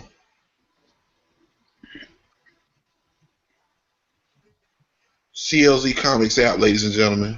Yes, sir. On the way to go. 159. Yeah, it's the Starjammers. Let me while I do that, I'm gonna take a look here and see. I believe it's yeah, right.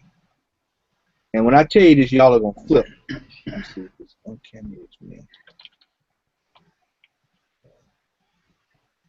I believe that's it. Yeah, it is 159. Oh, excuse me, 156. 156. I got 156 through 159. I looked on the Heritage Auction website. If it's in mint condition, you can get it slabbed. I saw it, and I'm not exaggerating. Not exaggerating, man. I saw it. I literally fell on the floor when I saw it. That comic book sold for $10,000. Wow. And I couldn't. It was a grade 9.8. I couldn't believe it. Hold up, let me go and get it. Hold on a second. X-Men 156. A 9.8. 10 grand. You can go on eBay right now and get it for $54. Yeah. So I was like, oh my goodness, man. So once again, you start getting these old key issues, man. I went on last night and I ordered. Don't laugh. I ordered Chip and Dale number 83. It's a 9 rated CGC slab, and because in about 10, 15, 20 years, those are going to be obsolete. You're not going to be able to find them because they're so old from the 40s. So they're going to, finding one at a 9, that's like finding a gold mine. I mean, it's crazy to see some of the prices and some of the stuff it's going for. And you would think that certain comics, like a New Mutants 98, New Mutants 98 yields a decent amount, but it doesn't yield that kind of amount. And I don't know if it's people just looking just to grab old school stuff or not, but generally that's the case. Is that it's usually always something that most people don't think about buying. Or collecting them, man. It's always one of the things where it's only worth what somebody will pay for it. So if you find somebody that'll pay that type of money for it, then it's worth it. But Yeah. Oh man. All right. Did you find it? Ta-da. Look at it. yep, that is. It looks like it's in perfect condition from here, man. I don't even want to open it. Yeah, 10 grand. Would you let it go, Al? For 15.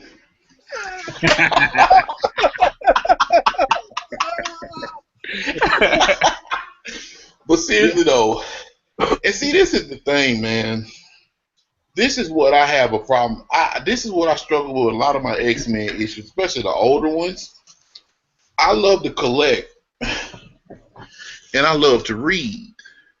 At any given point in time, I want to go back and read my comics. But when you hear stuff like this, it's like, should I slab it? Because I mean, it's like, You get that Marvel Unlimited out. Larry, Larry, you ain't helping me, man. No, but real talk, man. There's a guy I follow on YouTube, man, and he was saying what he did is he, like those high grade ones, like what you got out, he slapped those and he just go find even if it's a shit cover, toe off with a dog to chew it up. Yeah. And he just pays like 99 cents for it and be done with it. They got them for 99 cents on eBay right now. Oh yeah. So why is that particular book? Why is it that much? That's what I was trying to figure out yesterday. Was I wasn't sure if it was because of the Star Jammers or what, but it's. Now it does. This is the first appearance of the Star Jammers, but I mean, they ain't even been on a movie yet. I mean, it's just one of those, like Larry said, somebody probably would have thought, they might have been trying to complete a perfect run. It was worth it to them. CG slab. They might have everything 9.5 and above, and they were like, yeah, I want to get that too. Well, yeah, that makes sense. Because you got some people like that. They want all their comics in pristine condition, especially if they're trying to go for a full run. But that's a lot of money for that book. Yeah.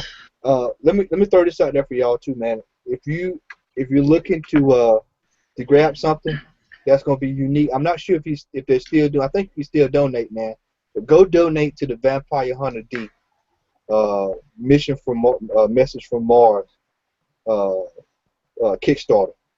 They're gonna be releasing a comic book, and I got in on the $25 side because they're gonna be doing a black and white variant that's only limited to like 400. So if you are one of the few people that donated, that you'll probably get that variant. But for the most part, if you donate, you can get a copy of the comic. And I can tell you that comic is going to be very valuable because, to my memory, and anybody out there listening, anybody watching, correct me if I'm wrong, I don't recall a Vampire Hunter D comic book ever being made. I can't think of one. Larry? Not to my knowledge. I don't remember one being made.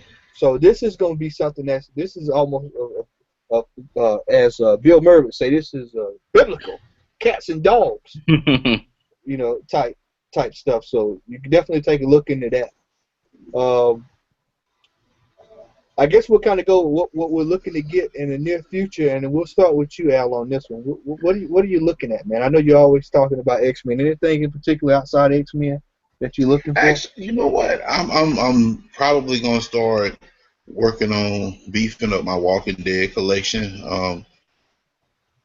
That's one I'm probably gonna be focusing on. I actually have some stuff coming from Midtown, some back issues. They actually help me feel after I get these particular books from Midtown, I will have completed my my New Mutants Volume 1 run and my Firestorm, the New 52 run. It was only 20 issues, so I have all them, and then I'm getting a few Alpha Flight books, and I'll be closer to getting that. Right now, I'm just focusing on getting some back issues for those because I know I'm probably gonna have to take out a mortgage to get some of those earlier issues of X-Men to fill all those gaps and stuff. So I got a few of them, but I'm missing some keys. So. All right, Larry. I know you Civil War hip hop variant master. Oh yeah, man. You know, I picked up one from like I said, I was in the West Coast, and I ended up picking up. They had a Civil War II variant with the Onyx, the back up cover. Yeah, I got that one I while I was like that one.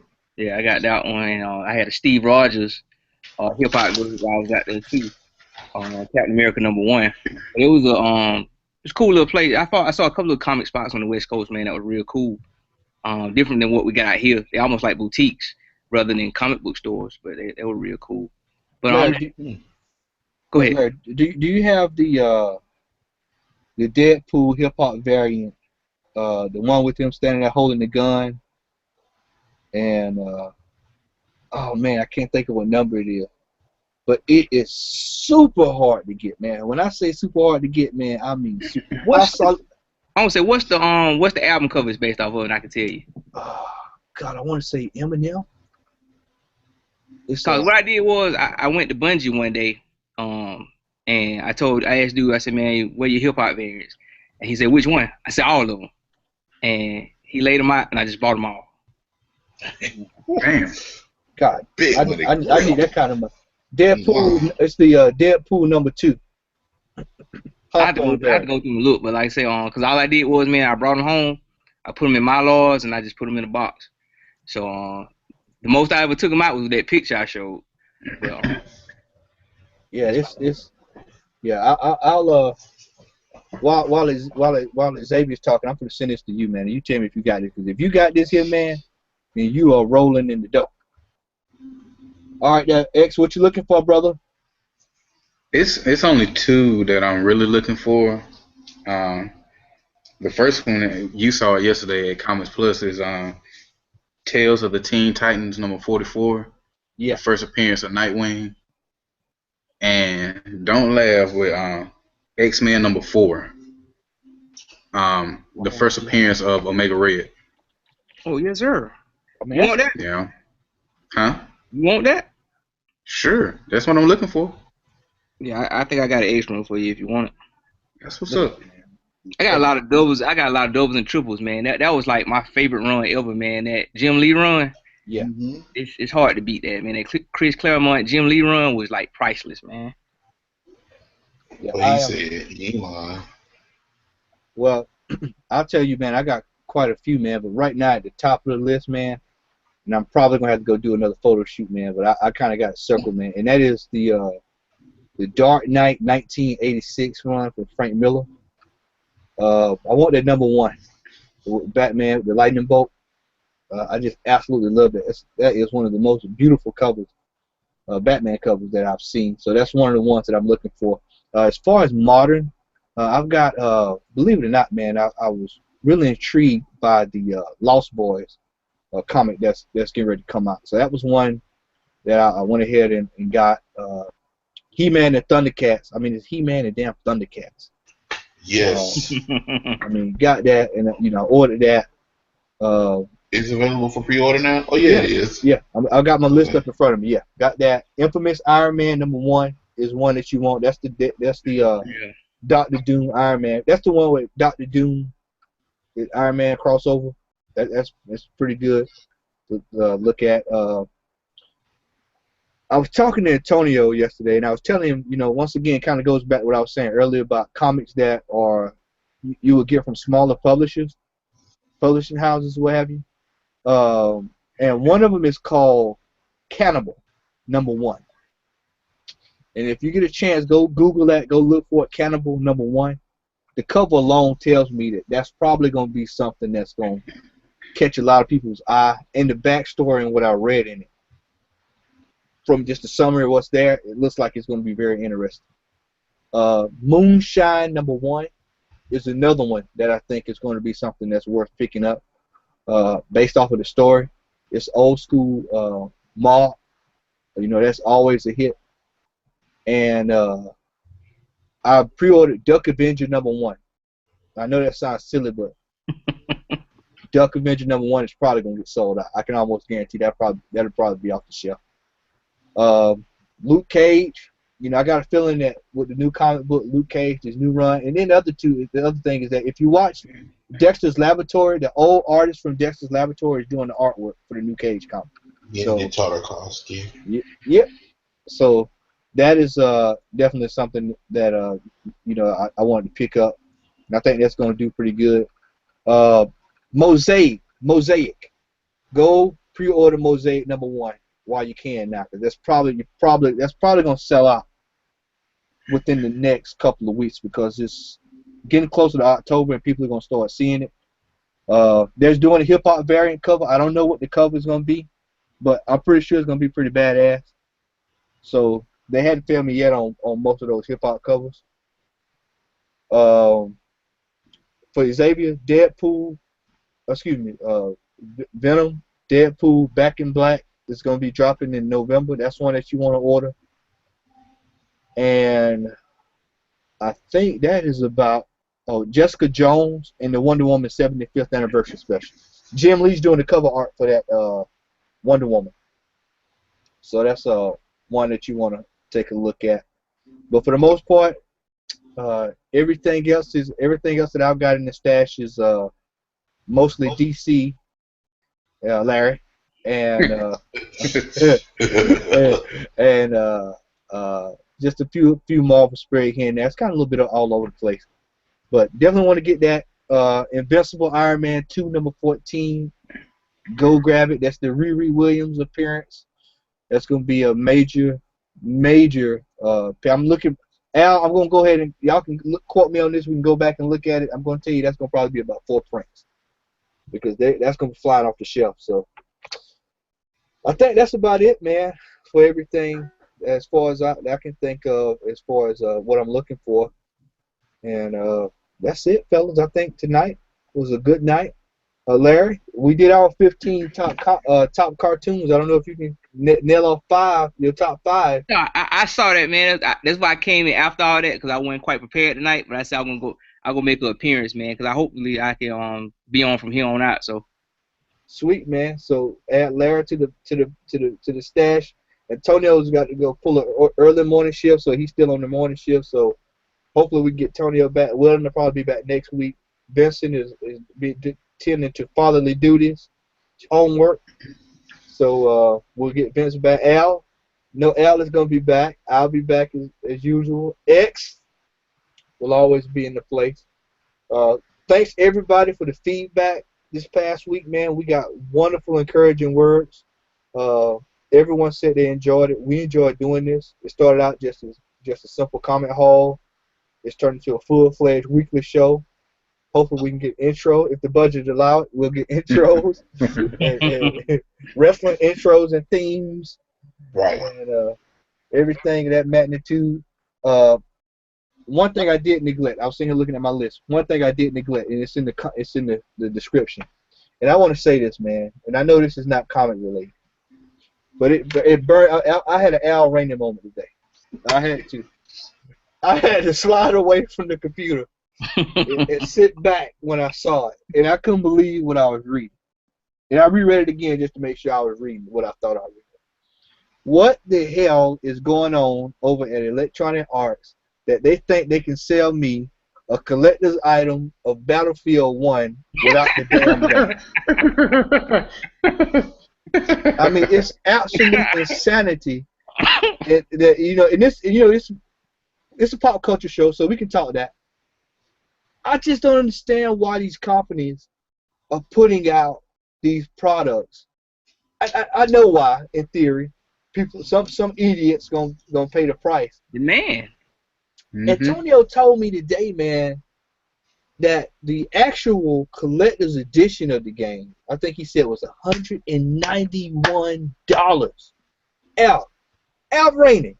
$190 for a game, and that don't even include the DLC content. Look here, man. Let me tell you something. First and foremost, for me to pay $191 for a game that don't have a game with it, that joker, for one, will sustain me with nutrients, vitamins and minerals, beta carotenes, electrolytes for about 6 months. Secondly, if I'm gonna pay that kind of money for that garbage, it better transform into the next incarnation of the game. On its own. Yeah. I can't. Yeah. You can only put out what the market will allow, and clearly, Electronic Arts say, man, the market will allow them to charge that for that game, and they feel they can make a profit off of it. So I really hope they can make a profit off of it. The damn sure won't be off me. I'll be getting the naked version with 3 stages. Hey, I guarantee if it had Final Fantasy on it, everybody, not everybody, but a lot of people would buy it. Now, Xavier, would you pay $191 for Madden? Not for Madden. When Arkham Knight came out, they were gonna have a $200 special edition, but it would have came with a Batman statue and a new Batmobile statue to come with that. So I would have got 2 quote unquote collector's editions. But no. Well, let me say if it this, didn't have man. anything else with it, I wouldn't have got it. Well, this is the thing with those with the Arkham Knight, and this is why I can understand that being priced that way. The toy, the statue and the toy that came with it is from Play Arts, Kai Play Arts. Just those alone already cost $200. Right. So that's a collector's item. So that makes sense. If you're telling me I'm gonna get a damn baby box with a map and a toy airplane and a World War One piece of cloth, no, I'm not. No. It's a piece of cloth. Yeah. You don't even know if it was from World War One or from the Omogi Indian mines. You don't know where that piece of cloth came from. Probably from that Gerald's plantation. It came from Frank Oz. That's where it came from. Yeah, but it's crazy, man. You know, me and Antonio was talking earlier today, and it's when you look at the video game industry, you see, you know, best example, and I've used this example plenty of times with Al. Let's look at Capcom. Oh God! I just to this day I still have not played Street Fighter V. Probably never play it. It's because when they released the game, knowing it was half-assed. incomplete, yeah. Incomplete. Mm-hmm. And how much was that game? Can somebody tell me how much did y'all pay for that? I paid $59 for. Yeah, I would say 60. $60 for basically a glorified demo. Yeah, I paid $80 just so I can get the extra copy. What you say, Xavier? I said I paid $80 just so I can get the Ryu statue. Yeah, you know. I should have paid $80 to get it. No, anytime. No. This is it my. Don't even stand up. That's Jesus. That's a disgrace. Sad. Anytime. You got to buy. Hold up, man. You got to buy the DLC for it to stand up all the time. Yeah. You got to get the season pass. Oh man. but anytime you release a Street Fighter game and you're gonna tell me 3 to 6 months after the game that you're putting Guile in the game, a player who was in the original, not the very first Street Fighter, but in the second Street Fighter, you know he's a main character. That's absolutely unacceptable. And then I go play the King of Fighters demo, and then King of Fighters has got everybody in the game off the rip. You know, Capcom though, it's a different ball game, man. Capcom know what they were. They know what the Street Fighter franchise is worth. It's a different ball game when you start looking at what they doing. And that's just where the video game industry is going as a whole, though, man. With this downloadable content and all that, even systems. You looking at systems, man. When you drop a system, a year later you're gonna drop it with something else added to it. Before it's almost like phone. You got an iPhone, you got an iPhone S before the next one come out. That's where everything's headed. Yeah, but see, my thing though, I'm gonna tell y'all something that really bothers me is that number one, when they did Street Fighter V, they came off the rip. They said, if everybody that's been a follower or fan of Street Fighter since Street Fighter 2, they basically just said, to hell with y'all, we're gonna make this game for the e-gamers. And Damon Johnson might be watching this. Peace out to you, brother. But we are the casual gamers that made Street Fighter what it is. Back in the day when I worked at Alliance Castle, man, there was no Evo. There was no 4 quarter, whatever the other video game tournaments. It was me, Larry, X, Sean, whole bunch of other cats back then that played the game, and we played it out of the love of the game. Mhm.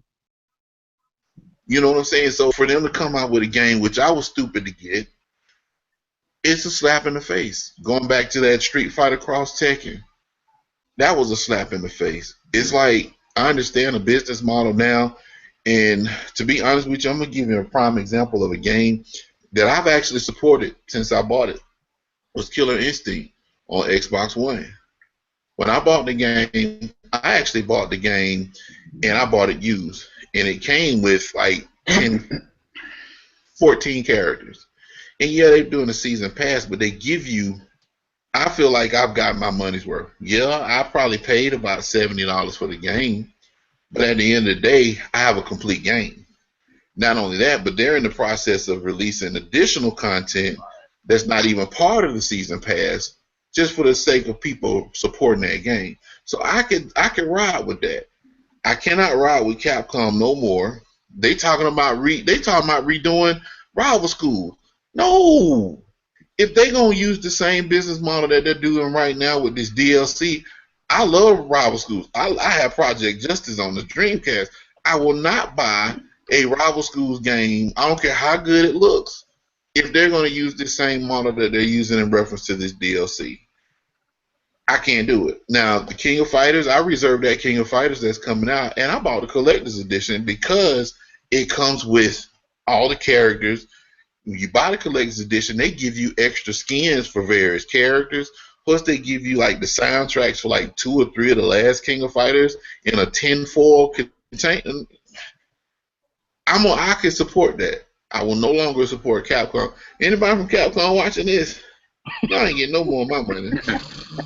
I promise you that. Hey, let me tell you, man. We should, seeing talk about Battlefield, and one of my biggest disappointments of last year was when they released the Star Wars game, Battlefront. Oh yeah. Is because it's Star Wars, for God's sake. Yeah, how can you botch Star Wars? And you come out, you get everybody buy this collector's edition, you buy all this crap, you get 4 characters. I think it's 4, maybe 5. All of them got the same move, 3 maps. That's unacceptable. And they game tank, and it tanked too. Yeah. Was licenses, man. They had the licenses for Star Wars and they ran with it. They knew they were gonna make money off that, man. You can't not. Well, they faced a lot of fan backlash behind it. There's a lot of people. There's a lot of people, man. That was like, nah, they're gonna pay the price for that. But I tell you what, man. You look at like Street Fighter, and then NBA 2K is starting that crap. Where they're starting to come out with all this extra stuff for it's like Larry said, man. It's a racket. It's a racket, man. They know some child's gonna get that daddy. Daddy, go buy me. Da da da. How much is it, son? It's $200, and they'll buy it. Back in the day, we said buy something for $200. Then that's a death wish, yeah. Man, that's a level 3 Dragon Punch, man, for real. Hey, that's that jab Dragon Punch. That's what right. Yeah, the jab Dragon Punch was worse than the fierce. So I mean, it's just crazy, man, to see how this DLC. Everybody's going DLC crazy, and then what really upsets me, man. I know I'm on a little bit of a rant, but what upsets me, man, is that you get these games, man. You're paying top dollar for a glorified demo of games. I mean, I can sit here, man, and just think, Call of Duty. I mean, Call of Duty started this mess, man. What was that? What was that pack that came out that year? The stimulus package. The stimulus package. Then you come out with another Call of Duty. It's the same Call of Duty that you just came out with 6 months ago, but you added a dog. Or you come out with another Call of Duty, and the next thing you added a rocket pack, and then you added a heat-seeking missile, and then it's like I told Antonio, Al, and Xavier. You come out with games with glitches that are game-breaking glitches. Now I don't know if y'all can remember, man, but I don't recall. I remember even the glitches in the old Nintendo days. Those glitches were not game-breaking. They were not to the point where you cannot play the game. Where usually I can't until they release a patch. then I can't play the game. You know, now you buy a game and you gotta wait for you have to almost wait. You have to wait for the game to come out Yeah. and then get the patch. Classic example. Street Fighter 5. No. They did it. They did it. Weldon and Antonio, Adam Wilson, Adrian Moss, Brock, all y'all that's watching this, the division. We know the division. Hold on, I'm sure you better not continue. Hold on. But Matt is mad, man. He mad by that. He might turn over a table. I can't find it. But the division is the best example of a company coming out with crap, and then they say, hey, we want you to buy more crap. And then we're going to make you enjoy that crap. And then we know it's messed up, but y'all are going to play that crap. Me personally, man, I'm not buying another, who the hell made that game? I can't remember who made Clancy. it. Tom Clancy. No. What's the studio, Al, that make the Tom Clancy game? Oh, don't give me the line. Ubisoft, yeah. Yeah, not buying another one. And if I do buy, I'm gonna wait 3 months before I buy. Well, I got to support Capcom, man. They got another Resident Evil coming out, man. So I gotta, I gotta ship out some books for that one. Hey. And hopefully that was good. It's supposed to go back to the roots, though. You know, I forgot about that, man. So I'm gonna have to renege my statement that I just made. Hey, check this out, though. Retract that. You know, y'all played the demo? I hadn't. I haven't. Did y'all play PT? The Silent Hills demo that they brought up? Yeah. Same concept. It's like once they did away with Silent Hills, it's like Capcom said, "Hey, let's get on this. We're gonna take that whole story and we're gonna run with it." It's the same thing. Because it's Resident Evil, I ain't even mad at it. There you go, Mr. Marvel himself. But you know, Captain Marvel. you talking about these remakes, man? Did you see that they're going to be remaking BioShock, the original, in HD? That's crazy, man. And I still got the original down here. I got mine sitting right here on the floor. Hey, guess who's gonna have to buy him? Me. Cause you know Junior gonna ask for it. He love BioShock. Man, I still got Resident Evil for the GameCube and the PlayStation.